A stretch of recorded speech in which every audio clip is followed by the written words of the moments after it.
nakagawa pala tayo ng boga. Pero mas safe siya. Ito pag ginawa ko. Ito pagkakagawa ko.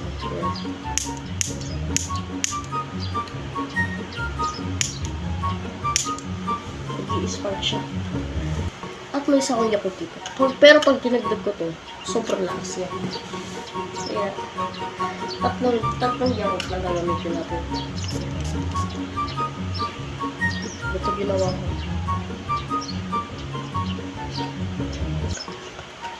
At kung gusto nyo mag-exciting part, mag-subscribe mo kayo at i-like nyo at i-ding-dong nyo lahat para ma-notify sa aking next YouTube. Tama, wala. So, may lagay ko pa dito. Sulog. Para gumana. Kasi natin siya. Para gumana. Dahil kay Buga King, ang angas, natuto ko paano gumawa ng buga.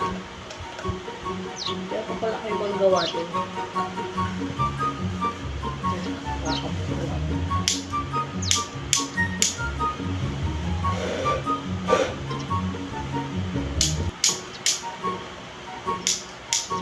Uy, pumunta. Wala ko ng problem. Isa pa. Pag nakaabot tayo ng 20 likes, dadagdag natin isang Yakult dito at ito-desfire natin. Siguro mga December 25 to December 31, papaputoy natin lakas natin. Tara. Ito nga pala yung malaki itong buga.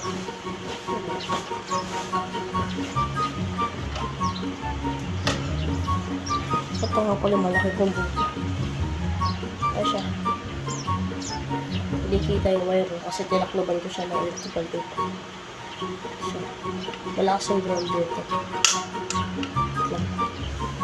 8 na yung lata nito.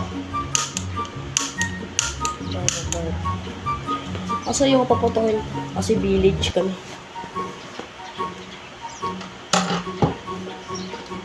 So nga no. Pag nakaabot tayo ng 20 likes, kakabit natin. Tapos ite-test fire natin. Ito, last fire.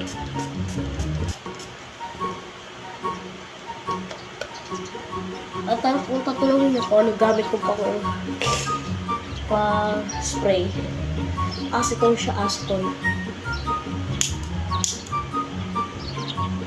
Ano naman gumana? Pag gumana ng akin, inaayos ko na yung wire. Kasi baka hindi siya masyado kapit. Hit nyo na subscribe at notification bell at like.